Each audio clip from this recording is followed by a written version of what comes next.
gabi po sa ating lahat. Makibuklat po tayo sa Roma chapter 9. Pagpapatuloy po natin yung atin pong pagtalakay sa Roma. At mula po dito sa verse 30 hanggang chapter 10 verse 4. Ayan. Ako na po mabasa. Ay po dito, ano ngayon ang masasabi natin? Ang mga hintil na hindi nagsikap na maging matuwid sa harapan ng Diyos ay itinuring na matuwid sa pamamagitan ng pananampalataya. Ngunit ang Israel naman na nagsikap na maging matuwid sa harapan ng Diyos sa pamamagitan ng kautusan ay nabigo. Bakit? Dahil sinikap nilang kalugdan sila ng Diyos sa pamamagitan ng mga gawa at hindi sa pamamagitan ng pananampalataya. Natisod sila sa batong katitisuran. Tulad ng nakasulat, tingnan ninyo, naglagay ako sa Sion ng batong katitisuran. Isang malaking bato, sa kanila ay magpapabuwal. Ngunit ang sumasampalataya sa batong ito ay hindi mapapahiya.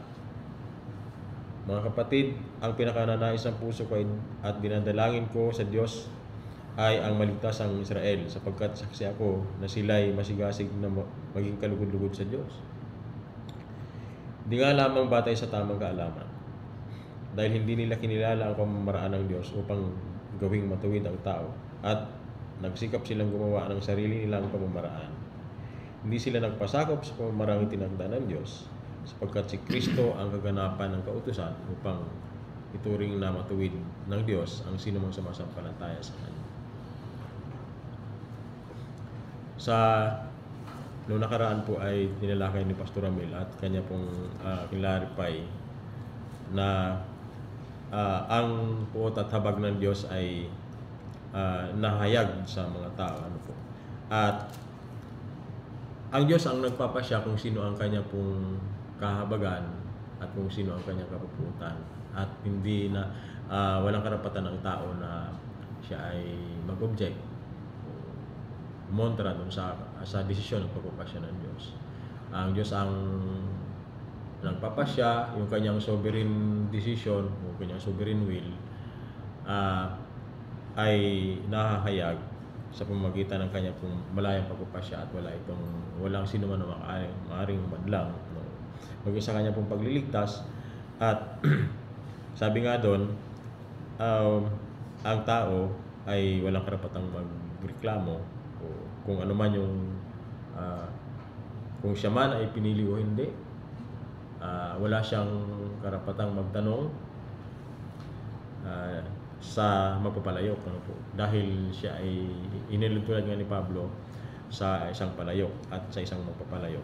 Iyong pagpili at yung katotohanan ng pagliligtas ng Diyos at sa kanyang sovereignty over salvation, kanyang pagliligtas. At kaya walang karapatan ang tao na mag-object sa pagpapasya ng Diyos, dahil katulad lang siya ng luwad na nasa kamay ng magpapalayok, at ang magpapalayok ang nagpapasya kung anong klaseng palayok ang kanya pong disenyo. Maganda o hindi masyadong kagandahan, o yung pan-display na palayok, o kaya yung lang sa kusina.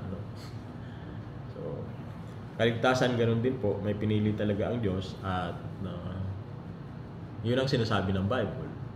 Sabi nga ni nung isang vlogger, ang Biblia ang nagsabi nito, hindi ako. Sabi ng isang vlogger. So, kapag kinontra natin yung ganong katuruan, lalo na yung sinasabi ni Pablo, ay hindi naman ang nagsasalita o nagturo ang tinututulan natin, kundi ang Diyos mismo na mayroong pagpapasyang ganon, kanya mismo salita. Malinaw po doon na kinahabagan ng Diyos ang gusto niyang kahabagan, ang nais niyang kahabagan, at kanya pong kamumuhian ang kanyang gustong kamuhian, sapagkat lahat ay hindi naging karapat-dapat sa harapan ng Diyos, hindi nakaabot sa kanyang kaluwalhatian.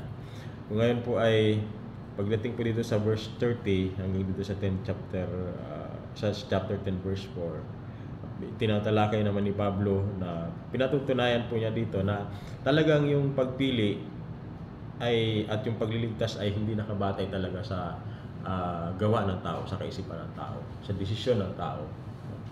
Kundi ito po ay totally sa pagpapasya ng Diyos talaga. Kasi sabi dito sa verse 30, ano ngayon ang masasabi natin? Ang mga hintil na hindi nagsikap na maging matuwid sa harapan ng Diyos ay tinuring na matuwid sa pamamagitan ng pananampalataya. Wala naman pong ginawa yung mga hintil, yung mga hintil taat, yung mga hintil po na yun ay sa mga sinulatan ni Pablo, ito po yung mga hindi Hudyo. At ganoon din, kasama po tayo doon. Hindi tayo Hudyo. Kasi pag sinabing hintil, lahat po ng hindi lahing Hudyo ay hintil po ang tawag doon. At ito kasing mga Gentiles, sila po ay naniwala talaga sila sa sinasabi ng salita sa turo ni Pablo na ang kaligtasan ay sa pamamagitan ng pananampalataya lamang. At niyakap po nila yon, yung pananampalataya na yon. Pero nakahadlang naman sa mga Israelita yung pong pananatiling niyayakap po nila yung kautusan, yung law. At yun pong mga seremonyal pa noon sa Israel na marahil ay nakakapailalim po ito doon sa moral law na binigay ni Moises.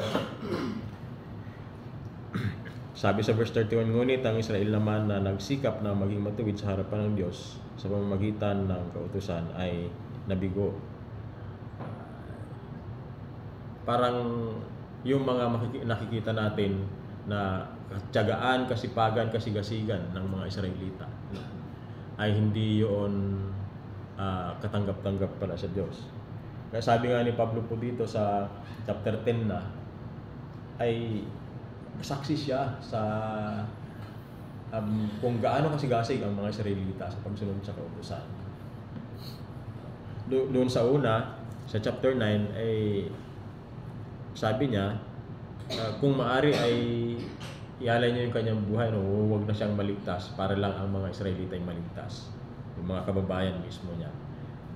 Dahil nakikita niya na kahit na po sila ay masigasig sa kautusan, ay alam niya na hindi sila ligtas kasi mali yung kanilang pamamaraan upang sila po ay magkamit ng pabor ng Diyos, ng grace ng Diyos. Sabi po dito sa chapter 10,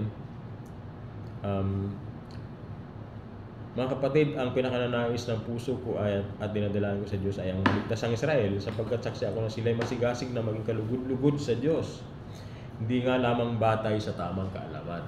So, kahit na po masigasig sila, yung mga Israelita, pero mali kasi yung kanilang interpretation ng law, at yung kanila pong pagsunod ay hindi nakabatay talaga doon sa kung ano yung tama. Hindi nga dahil hindi nila kinilala ang pamamaraan ng Diyos. Kaya po sila ay mali. Kanilang pamamaraan ay yung kanilang ginagawa, hindi sila pinapaboran ng Diyos. At hindi kalugod-lugod sa Diyos yung kanilang ginagawa dahil hindi sila sumusunod sa pamantayan ng Diyos. Kaya sabi po ng Romans chapter 3 verse 23 ay hindi tayo nakaabot sa kaluwalhatian ng Diyos. Ang tinutukoy po ni Pablo marahil dito ay yung pamantayan ng tao sa righteousness. Maliwanag na kung ang pamantayan ng tao ang susundin, kung pamantayan ng mga Israelites ang susundin nila, ay hindi talaga ito nakaabot sa standard ng Diyos. At wala kahit isa nakaabot. Sabi naman talaga doon ay walang matawid, wala kahit isa. Kaya mali ang kanila pong hindi sila naging kalugod-lugod sa Diyos, hindi katanggap-tanggap ang kanilang righteousness. Although sila naman talaga ay nandun yung kanilang zeal, yung kanila pong sigasig sa pagsunod sa kautusan, sa paggawa ng mabuti. Diba? Kung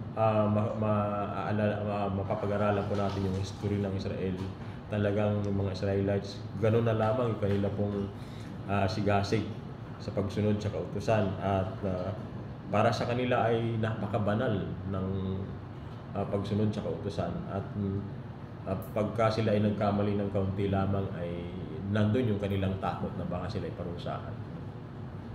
Isang bagay po doon, lalo na nung after ng 400 years na silent years, no, na wala pa ang Panginoon, hindi nagparamdam ang Panginoon. Sa mga panahon na yon ay mayroon pa sila pong hangover ng kanila pong pagkaka-exile. Kumbaga, hindi maganda yung kanilang karanasan sa exile. Kaya dahil yun sa mga false prophet na naglumitaw sa kanila pong bansa. At dahil sa mga false prophet ay pinarusahan ng Israel.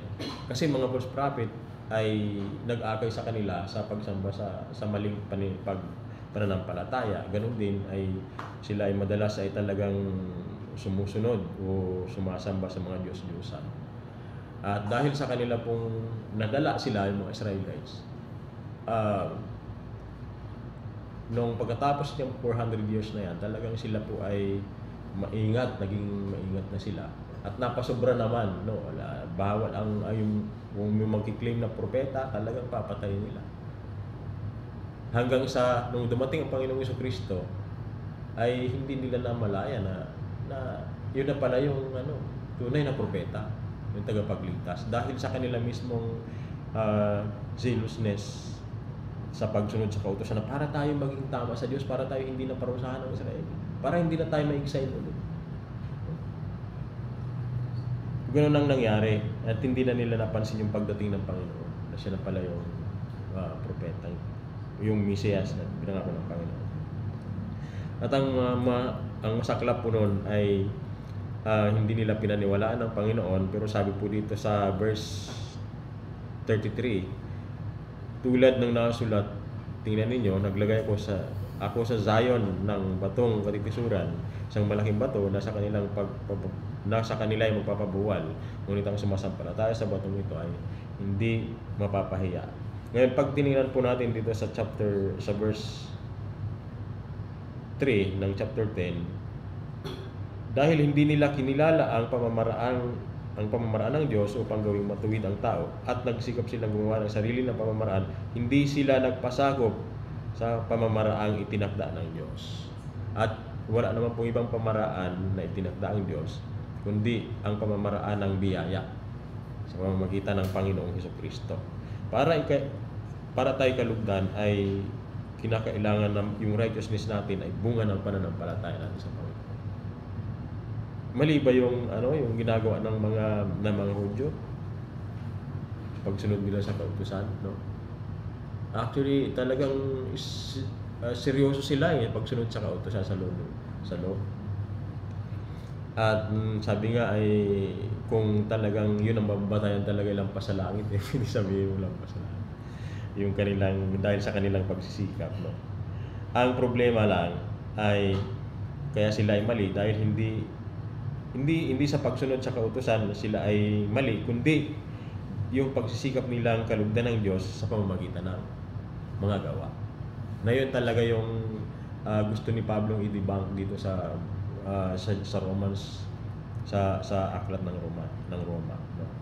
Na walang kabuluhan yung mga gawa ng kautusan sapagkat ito'y lalo lamang nag-i-expose ng kawalan ng kakayahan ng tao na sumunod sa kautusan.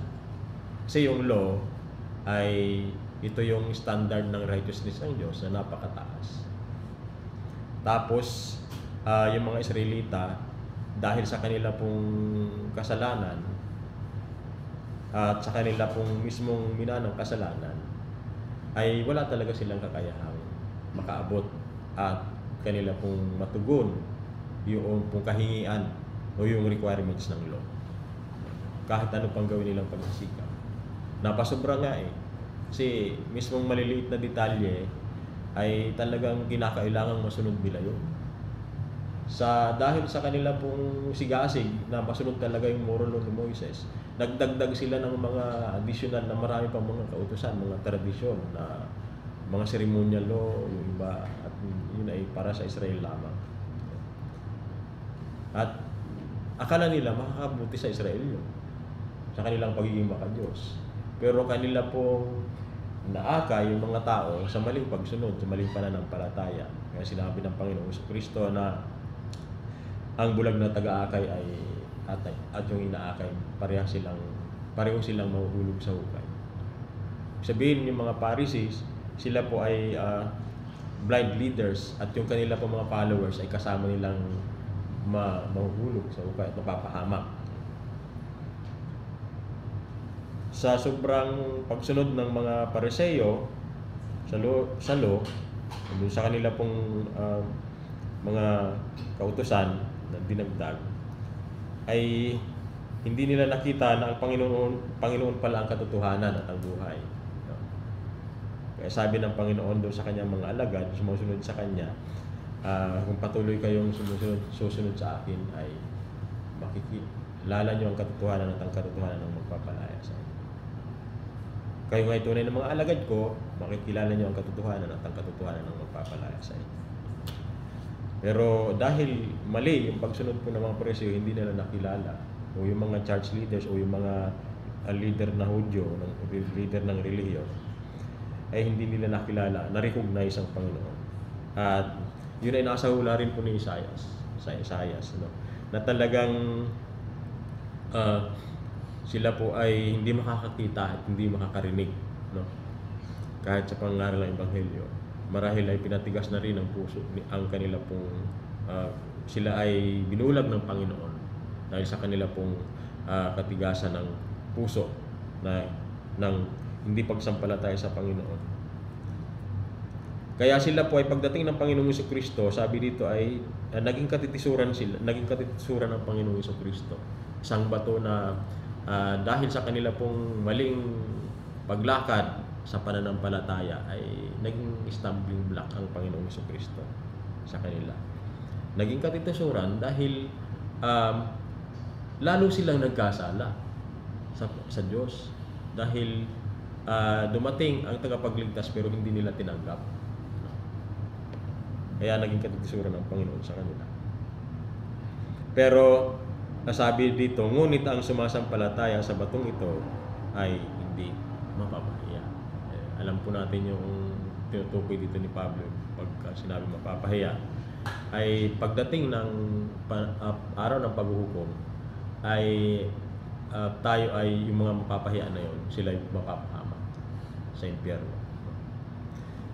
Pero yung sumasampalataya, sila po ay magkakaroon ng buhay na matatanggapin nila yung kanilang gantimpala, yung reward nila, yung kaluwalhatian sa piling ng Panginoon. Hindi sila nagpasakop sa pamamagitan ng itinakda ng Diyos, sapagkat si Kristo ang kaganapan ng kautusan upang ituring na matuwid ng Diyos ang sino mang sumasampalataya. Ang lino naman po na kung sila lamang ay nakita nila ang Panginoon, yung mga aral ng Panginoon, yung mga tinuturo ng Panginoong Jesucristo, ay hindi sila mapapahamak, hindi sila talaga magsusumikap dahil sa mabuting gawa para sila kalugdan ng Diyos. At walang kabuluhan yung kanila pong mga ginagawa dahil ito ay tinapos na ng Panginoon. Sabi po diyan ay siya yung kaganapan o yung culmination, siya po yung kabuuan ng kautusan. Ginanap ng Panginoong Jesucristo lahat yun. So, wala nang dahilan para tayo ay makasunod pa o sumunod pa o gumawa ng mabuti para ang tao ay kalugdan ng Diyos. Sabi nga ay ng Panginoong Jesucristo, nung siya po ay nakapako sa cross, ay sumigaw siya po ng titilastay. Sabihin ay natapos na niya, naganap na yung pinapagawa ng Ama sa kanya, yung kanya pong misyon ng pagliligtas ay tinapos niyang lahat. At pati yung lahat ng requirements ng kautusan mula sa kanya pong pagkakatawang tao, yung pamumuhay ng perpekto, no, matuwid hanggang sa kanya pong kamatayan sa krus, na kinakailangan para ang tao ay kalugdan ng Diyos, maging katanggap-tanggap, maging karapat-dapat, maging katanggap-tanggap sa paningin ng Diyos, maging banal sa paningin ng Diyos. Ginanap ng Panginoong Jesucristo yun mula ng kanya po pang pagkakatawang tao hanggang sa kanya pong kamatayan doon sa krus. At natapos ang lahat ng iyon. Pero dahil yung mga Israelita po ay bulag at sila po ay nandoon talaga yung kanilang sigasig sa kanila pong pananampalataya, Judaismo, talagang hindi nila nakita ang Panginoon Jesucristo. Ganon din naman sa atin pong panahon ngayon ay yung mga false, mapansin po ninyo yung mga kulto, wala ka pong makikitang relihiyon sa mundong ito na ang paraan ng kaligtasan ay hindi sa mabubuting gawa, kundi ang Kristiyano lamang. Pansin po ninyo, Judaism, Buddhism, Hinduism, lahat po sila ay sa pamamagitan ng pagsisikap sa mabuting gawa. Kaya nga, lumalayo sila umiiwas, nagiging ascetic sila, yung mga Hinduist, yung mga Hindu, yung mga Buddhist, para lamang sila po ay maging malinis, maging karapat-dapat, at para hindi na po sila mag-suffer pa ng patuloy na cycle ng buhay.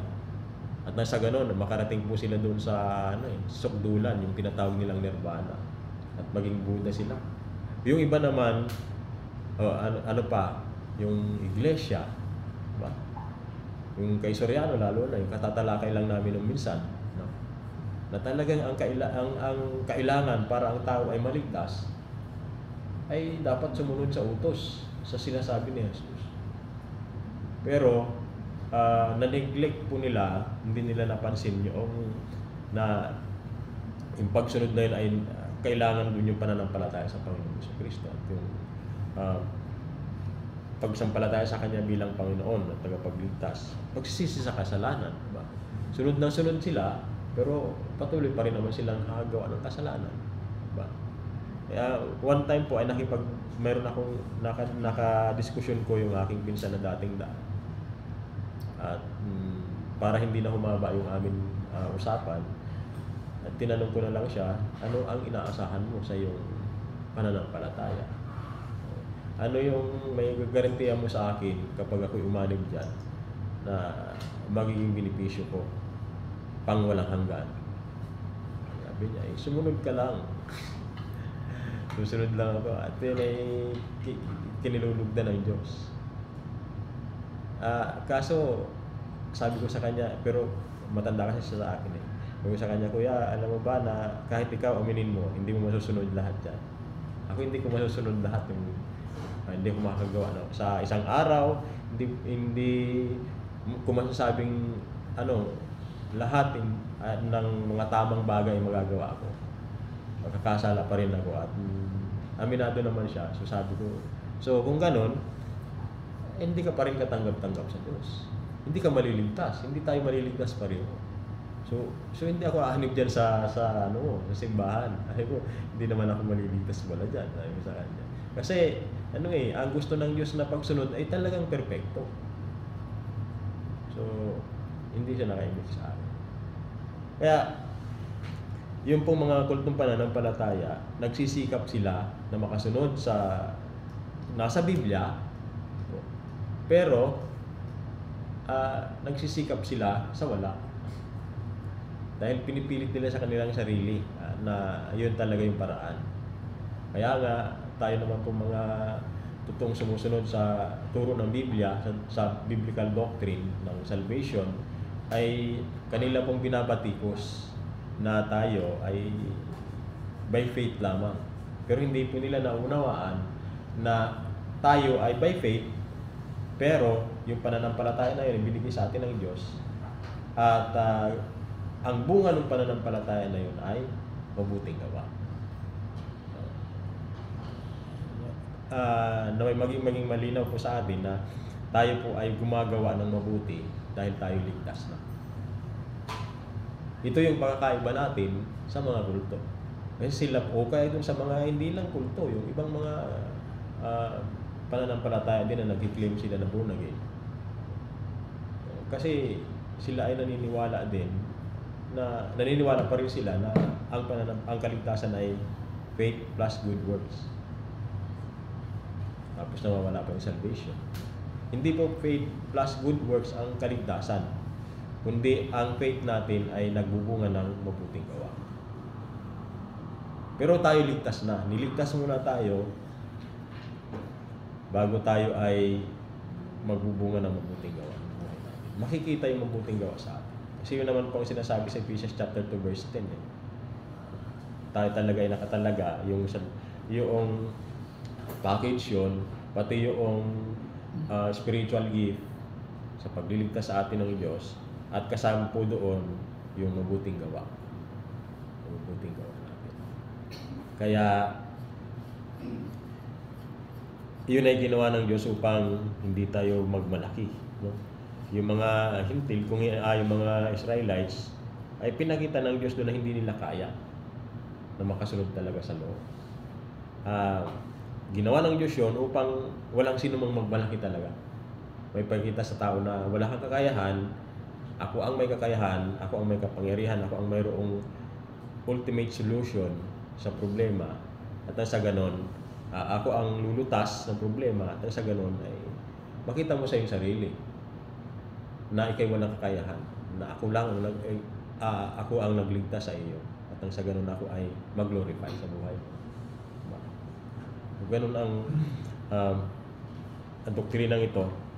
At napakahalaga na maunawaan po natin ito, na kahit na yung mga ginagawa nating mabuti bilang born again, bilang Kristiyano na, ay bunga ito ng ating pananampalataya sa Panginoon. Hindi ito bunga ng yung sarili nating pagsisikap, no? At yun ay yung joke ng pag-ibig natin sa Diyos, ibig natin sa kapwa. Ano man yung mga mabuting gawa natin. At sabi sa verse 30, ano ngayon ang masasabi natin? Ang mga hintil na hindi nagsikap na maging matuwid sa harapan ng Diyos, itinuring silang matuwid dahil sa kanilang pananampalataya sa Panginoon. Maliwanag naman yung sabi po ni Pablo na tayo po ay nagiging matuwid sa pamamagitan ng pananampalataya. Nag-justify tayo sa pamamagitan ng pagsampalataya sa Panginoong Jesucristo. Kaya yung pananampalataya, hindi lang po ito yung pagkakilala mo sa Panginoon, kundi ito yung confession, yung pagpapahayag mo publicly na si Jesus ay Panginoon at tagapagligtas. Ibig sabihin siya ay Diyos. Doon po siguro dito sa mga susunod na pagtalakay, dito sa chapter 10, ay matatalakay yung kaligtasan, no? tungkol sa kaligtasan para sa lahat. Kung ngayon ay ipinapakita dito ni Pablo sa atin na walang saysay ang gawang mabuti na upang tayo maligtas, na hindi naman ito ayon sa pamantayan ng Diyos. Ang tanging pamantayan o standard ng righteousness ng Diyos, ng kabutihan ng Diyos, ay yung kanya mismong standard. Dahil wala namang makakasunod talaga ng lahat ng iyon. Kaya nga, ang Panginoong Jesucristo ay nagkatawang tao upang mamatay para sa atin, nang sa ganon ay yung kanyang righteousness ay ma-impute ng Diyos sa atin, ilagay ng Diyos. At every time na tayo po ay tinitingnan ng Diyos, ay wala na yung ating kasalanan na tabunan ng righteousness ng Panginoong Jesucristo. At yung kanyang pagiging beloved son ng Diyos, ng Panginoong Jesucristo, yun din ay nakikita sa atin. Alala ko mayroong nagtanong sa akin, ewan ko kung sino nagtanong yung Burano, hindi ko alam kasi, pero very serious yung kanyang tanong at na kinakailangan na sagutin, na tayo ay iniligtas ng Diyos.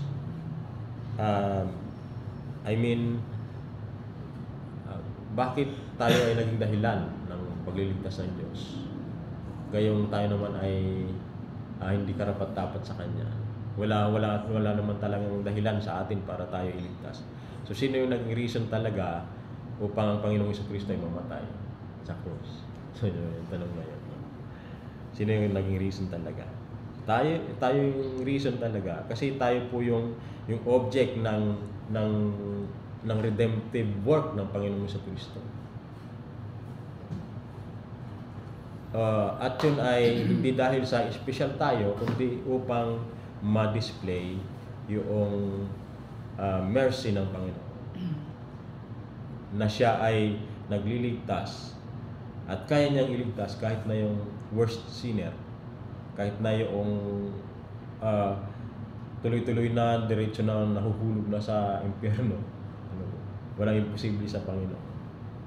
Isa yung sabi nga ni Pastor nung nakaraan ay upang lalong ma-emphasize yung pagiging mapagbiyaya ng Diyos, yung kagandahang loob ng Diyos. Nagligtas siya ng masasama.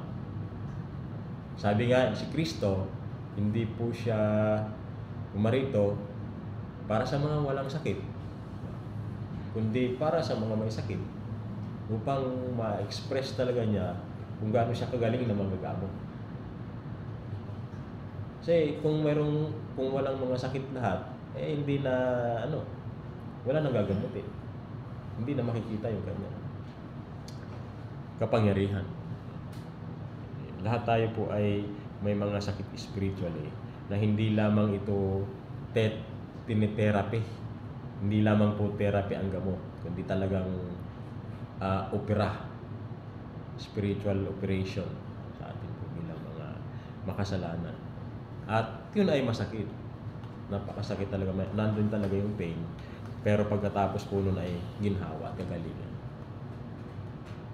So, ang Panginoon ay talagang tagapagligtas po natin. At siya ang gumawa ng lahat ng iyon. Kaya dapat po tayo patuloy na magpasalamat sa Kanya. At huwag magmalaki sa kaligtasang atin pong tinanggap. Dahil tayo po ay mga hintil na Kanya pong pinahabagan lamang. At ganun din ang pagtutol ng Israel sa Ebanghelyo ay ito'y paraan ng Diyos upang makarating sa atin ang magandang balita. Nang tayo maligtas din, tayo mga pinili. Okay. So, yun lang po.